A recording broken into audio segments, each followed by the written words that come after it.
to my little talk. We're going to dive into a topic that is very, very, very important to me. It's one that I speak about a lot via social media and through my blog, but it's also one that I feel like there's a lot of myths surrounding it, and I really want to take this opportunity to dive deep into some of the research, some of the science, and maybe some of the nuances that people haven't really taken the time to research or understand surrounding personal care products.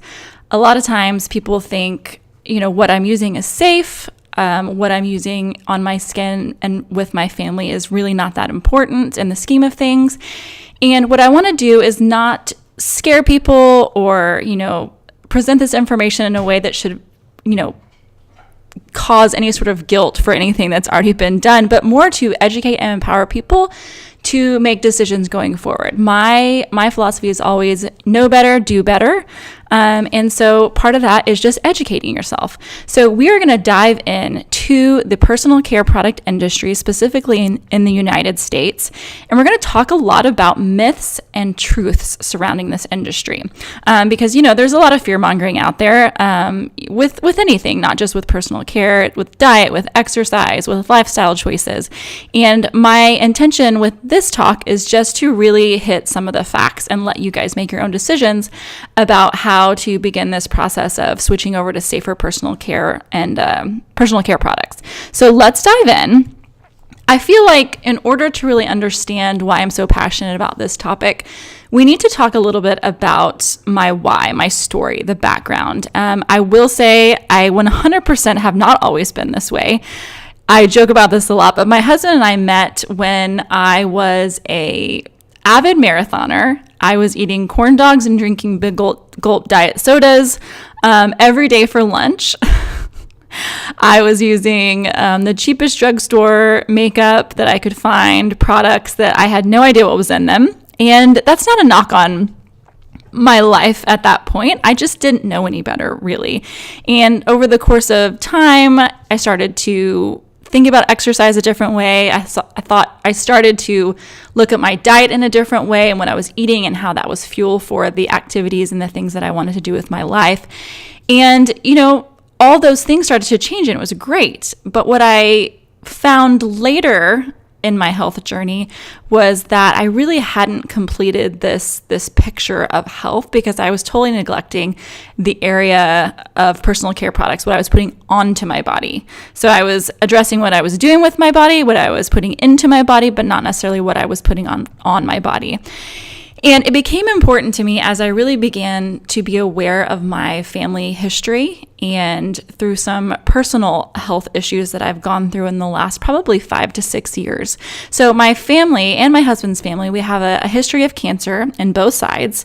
And we ourselves have suffered hormone disruptive disorders, mood disorders.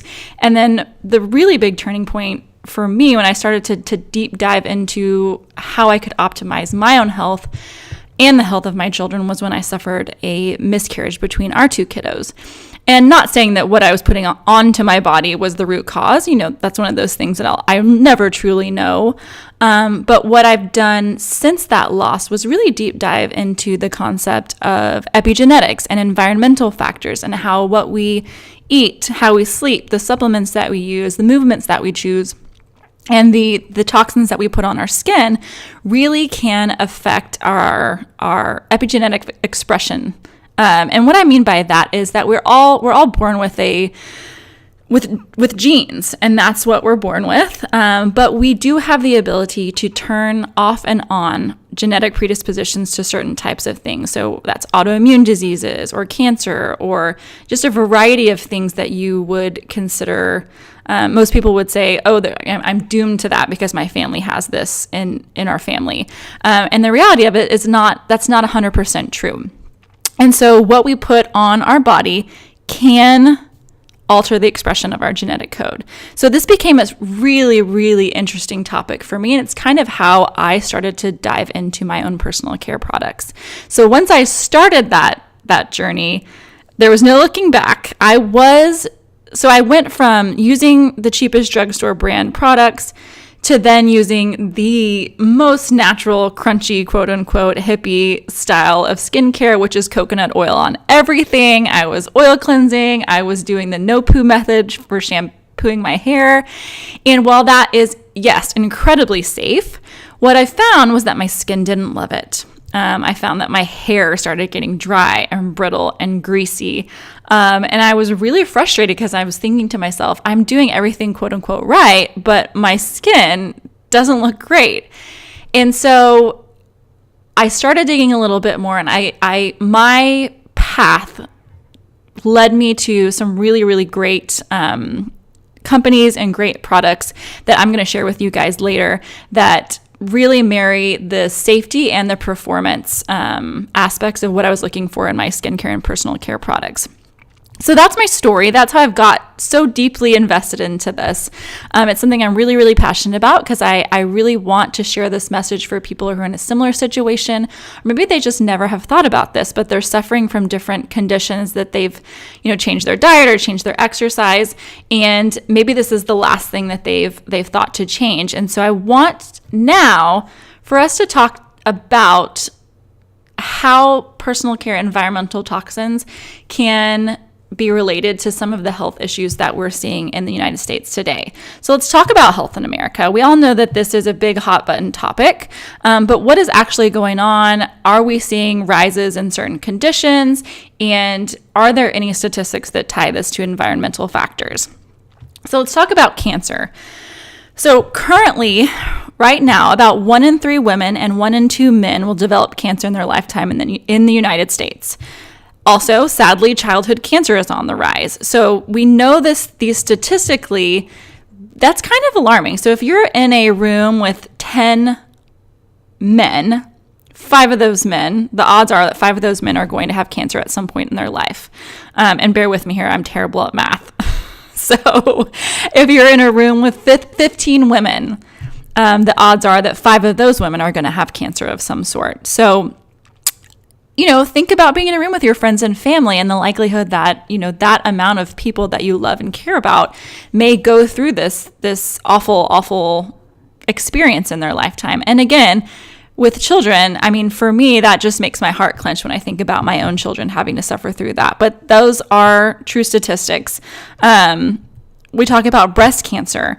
1 in 8 women are currently diagnosed with breast cancer. 40 years ago, it was about 1 in 10. So we see that the incidence of breast cancer is increasing in the United States. About 90% of women diagnosed with breast cancer do not have a genetic predisposition to cancer. Okay, so only about 10% of people that have breast cancer have that gene that predisposes them to breast cancer. So what does that really mean? It really means that 90% of people that have this condition, women that have this condition, there's some sort of environmental factors playing into why they're developing breast cancer.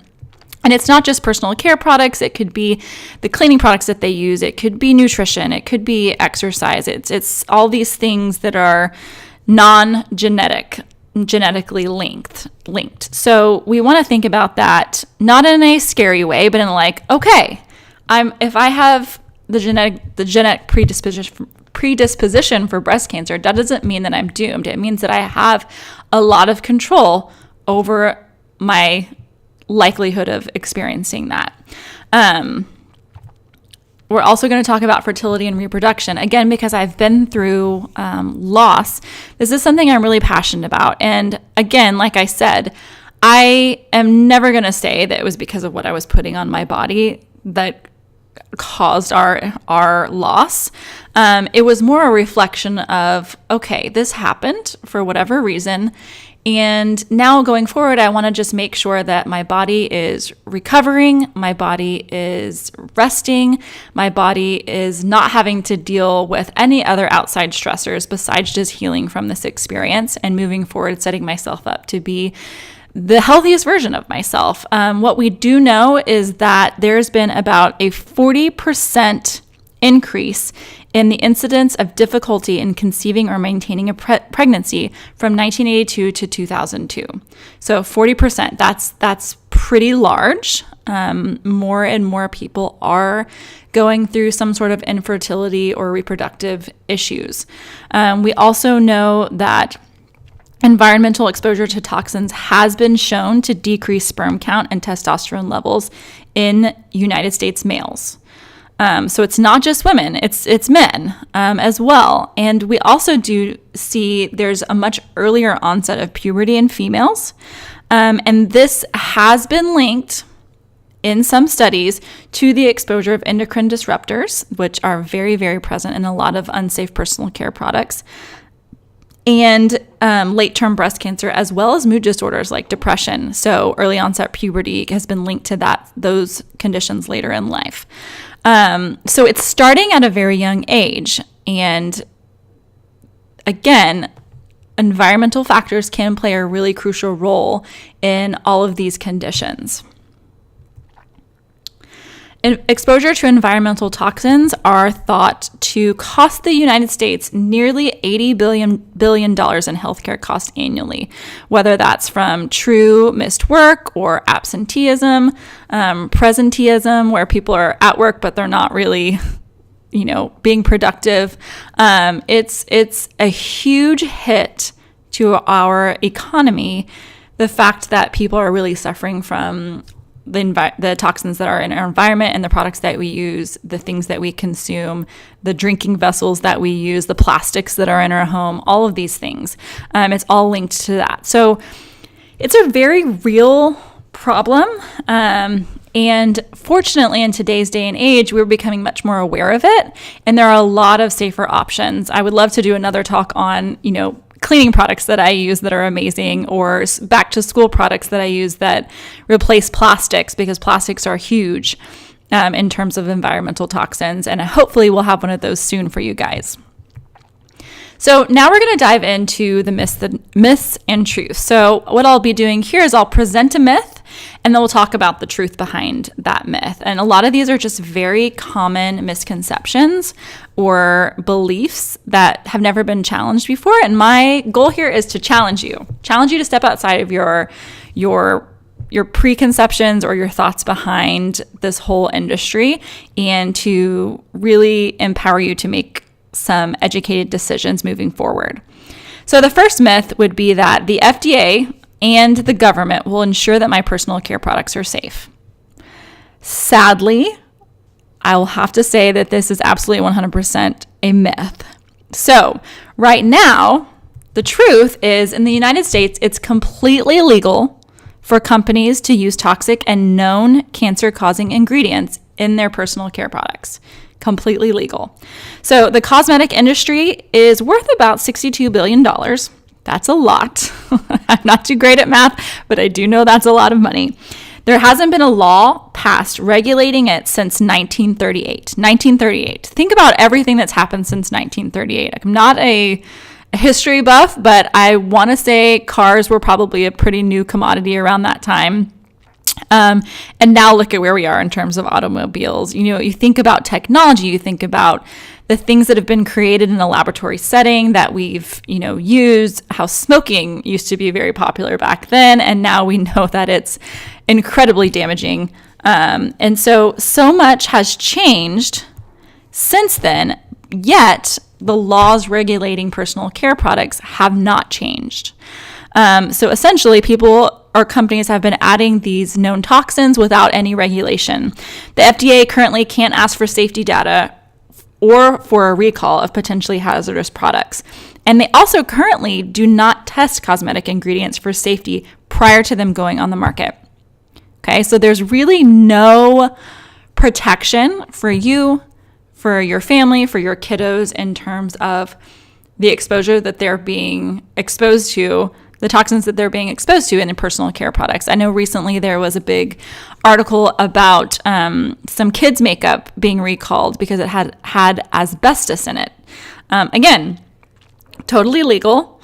And I believe that was a voluntary recall. But how would we have known about that? Kids were having reactions, right? So people were like, what the heck is going on? And so that's just one example. That's just one example of the exposure that is just rampant every day through normal everyday personal care products. So sadly, you can't count on the government to protect you in this regard. In this regard, it's really, really important for you to do the research yourself and to decide, what is safe for you and your family. The second myth, the U.S. has strong guidelines regulating our personal care products. Okay, I think you know what I'm going to say. The truth is that the European Union bans roughly about 1,400 ingredients from cosmetics that are considered to be unsafe. Canada is doing well too. They're prohibiting about 600. The U.S. actually only bans or partially restricts the use of 30 ingredients. 30 ingredients.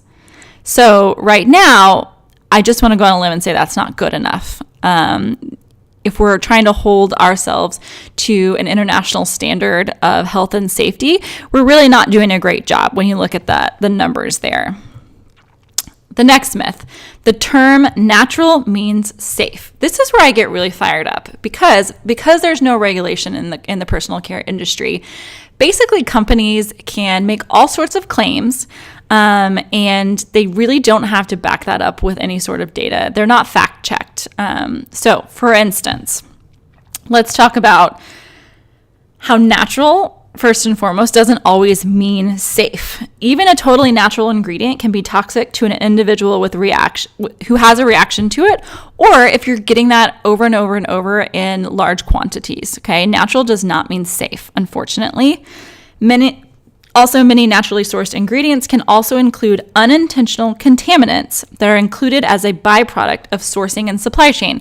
So an example of that would be with the company that I work with.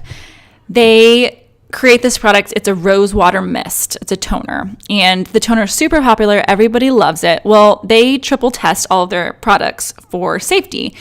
They kept coming back with plasticizers in the rose water mist. And they were like, what's going on? How is this happening? We know the rose petals are clean.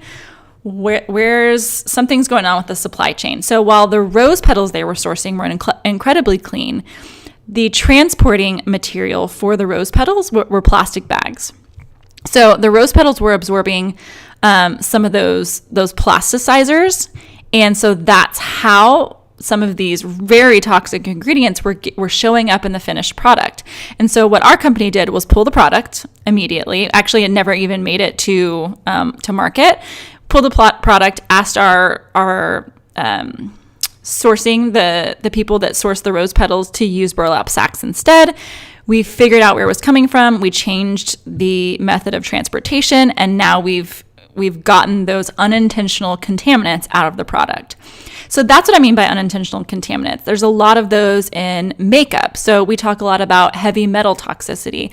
So people aren't actually trying to put, most of the time, heavy metals into makeup, but it's a byproduct of how they're being sourced. There's a lot of heavy metals in this that come from the sourcing and the transportation of some of the ingredients being used. So unintentional contaminants. So natural ingredients can have those in them if they're not being tested and tested and tested to ensure that they're safe.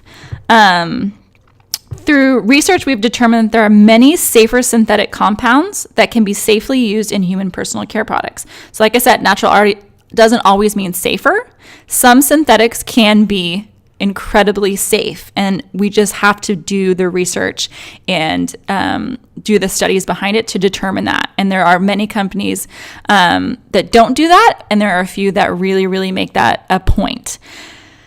Right now, the FDA also does not really regulate claims like organic, quote unquote, natural, toxin-free, 100% safe. So many companies will work around lingo like this to greenwash a product to make it appear safe. So what does greenwash mean? This happens all the time. Greenwashing is rampant in the personal care and home product environment, and it's a tactic that's widely used by a company in which it really falsely paints itself as an environmentally friendly product or company.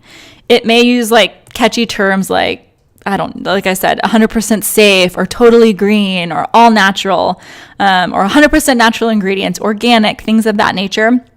to trick the consumer into believing that their product is safe.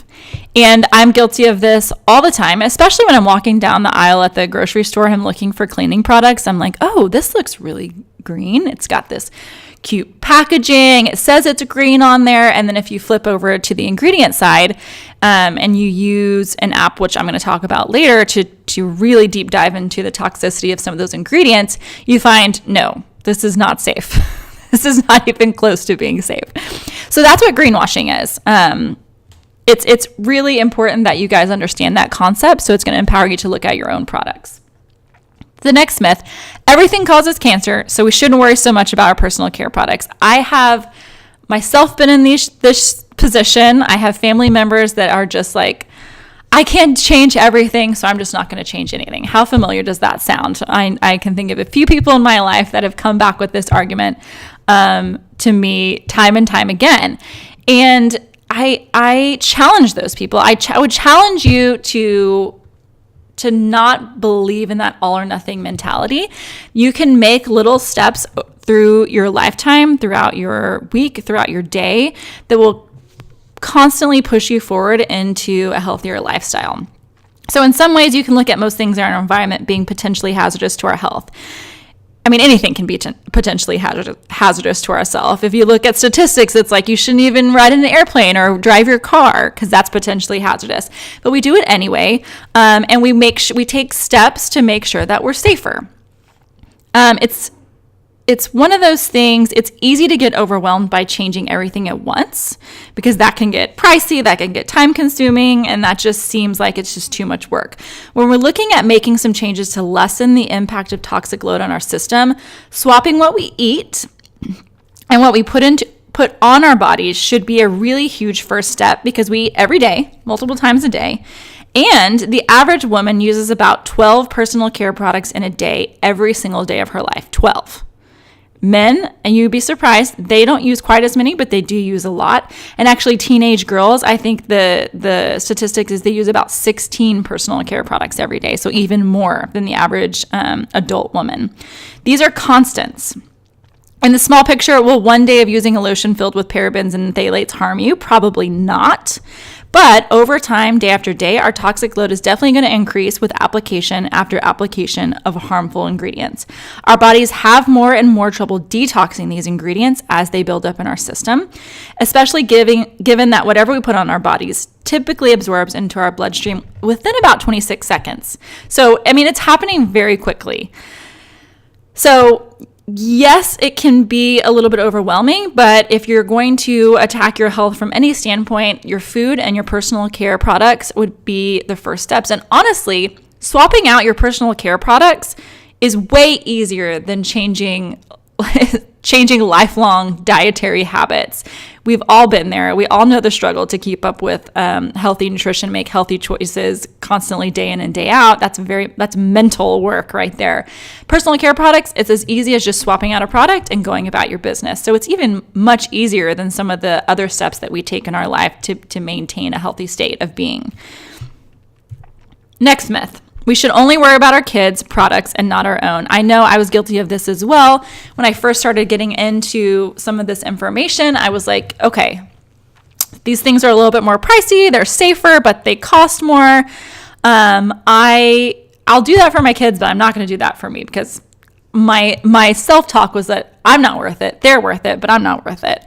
So the truth behind that is it's never too late. And that's what a lot of people think. Like, it's not too late for my kids, but I've been using toxic products for 30-something years or however many years, and so it's just too late for me. But it's never too late.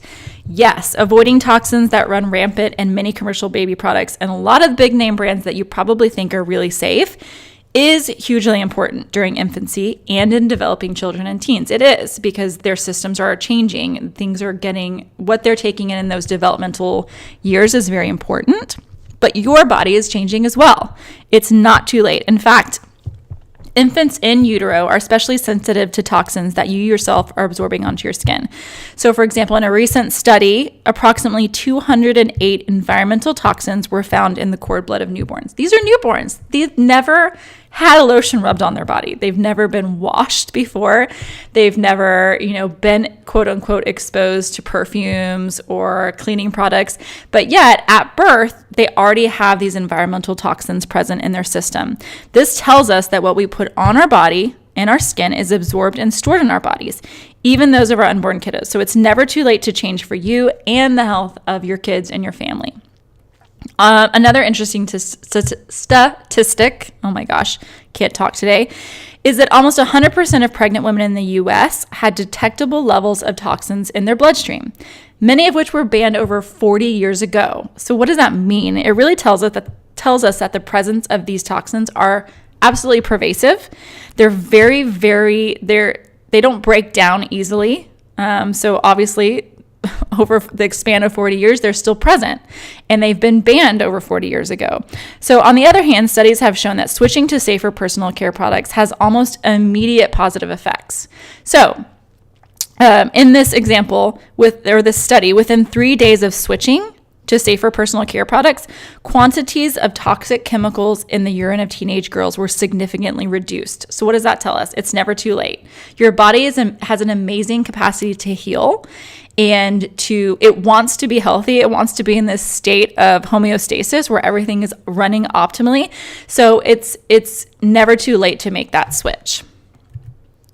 Okay. So now that I've told you a lot of these myths that you might have believed, or maybe you kind of knew a little bit about, let's talk about what are some practical ways, some things that we can look out for that can help us start making this switch in our own personal care products. Number one, let's look at what's in our products. What do we need to look out for? One of the big offenders is fragrances. And the reason why this is so huge is because companies are not required to tell you what compounds or ingredients that it's using to create a fragrance. In fact, they can claim that it's a trade secret and they won't have to tell you a thing about what's in that fragrance. So over 3,000 chemicals have been found to be included in the term fragrance. 3,000. That's a lot. In one personal care product, you can use thousands and thousands of individual ingredients that we have no way of knowing what they are, what their toxic load is, how they're going to impact us. And they don't have to tell us. They don't have to disclose to us what's in that ingredient. Or in that fragrance. If I was going to cut out one ingredient from my personal care products, it would be anything that has the term listed fragrance and does not tell you what's in it. The second one is preservatives. These are known hormone disruptors and estrogen mimickers. So things like parabens, which is a preservative, and things like phthalates, which are plasticizers, are not always disclosed in a product. A lot of times they are, and you want to try and steer clear as much as you can for anything that has parabens or phthalates in it. And then we're talking about unintentional toxins. These are byproducts of mixing ingredients. These are like scientific reactions that occur because you're putting a bunch of chemicals together. One of these that sticks out to me is formaldehyde. A lot of times people aren't like purposely putting formaldehyde in there. In some cases they are. But sometimes it's a byproduct of mixing a couple chemicals and you've created formaldehyde.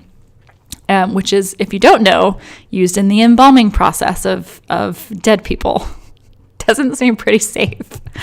So those are the three things that I like to watch out for. And you can, I'm getting ahead of myself here. So let's look at the next slide. How do we make safer swaps? Okay, so this is great. I've got all these things that you're telling me that I should be afraid of and scared of and look out for, but how do I practically make this happen?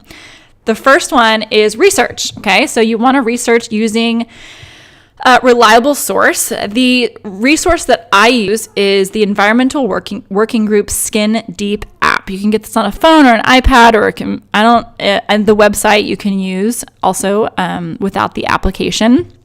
But it's the first third-party non-toxic certification for personal care products, the EWG certification. You can research specific products and their ingredients. You can see how they are rated for safety from an EWG verified product, which is the absolute best that you can get. The safest they have this. If a company or a product has an EWG verification beside it, it means that they've gone above and beyond in the terms of transparency. So they're telling us every single ingredient that's in the product. They're telling us about their sourcing. They're testing it. So that's the best rating. And it can go from that to a rating of 10, which is the most, meaning like if you're putting this on your skin, it's loaded with toxins. It's not safe. So if you have a product and you try and look it up in the EWG app and you can't find it, what you can do is just look up ingredient by ingredient, and it will give you a rating for each individual ingredient as well. So to get EWG verified, like I mentioned, that's the best certification for a product or a company. You need to meet certain stringent criteria, including, but not limited to, they cannot contain restricted or unacceptable ingredients. They have to follow standard ingredient naming guidelines. They have to have a full disclosure of ingredients, including fragrances, and they have to pass a microbial challenge test. So those are some basic requirements. There's many more, but they have to meet a lot of qualifications to get EWG verified. So how else can you learn more and educate yourself and make empowered decisions? You can follow me on social media at jess.holdthespacewellness and sign up for my newsletter. I never ever spam. I always try to use my newsletter and my social media platform to educate and inform, not to scare, but truly to give information that I have, really worked on educating myself with, so that you guys can have access to that information and the work that I've done to have that knowledge. And then last but not least, I think the most important thing you can do is take action. So we've kind of outlined all the information. We've given you the information, the statistics, and we've told you that this is an important thing. The next step would be to take action. And the easiest way to do that is to ask for my help. And I'm happy, 100% happy to help you along this switch to safer skincare products. So the easiest way to do this is I've created a very quick skincare consultation survey that can be finished in less than 30 seconds. I mean, literally it's boom, boom, boom, send it off to me. I do all the work. So I will personally respond with my top recommendations for your specific skin type. And any skin issues that you're having, I'm going to handpick a regimen and specific products for you that I think would best match for your needs and your budget and your timeline. And it's all going to be from brands that I know, trust, and have worked with. And so that is the easiest thing. If say you don't want to do the research to the EWG app, you don't want to deep dive into science, and you trust me to really give you that information in a very nonpartisan way, this would be absolutely the way to do it. So if you want to do that, I highly recommend that you click the link below to get started, and we will get you set up really, really quickly, and you'll be on the path to replacing you and your family's personal care products with safer options. I hope this was educational for you. I know it was a joy for me to create and to put out in the world. If you have any questions, go ahead and email me at jess@holdthespacewellness.com. I'm happy to connect with you there. And you can also find me on social media. I love connecting with listeners and followers there. And I'm happy to walk you through any questions, comments, or concerns that you have. Thank you for your time, friends. I hope you have a great day.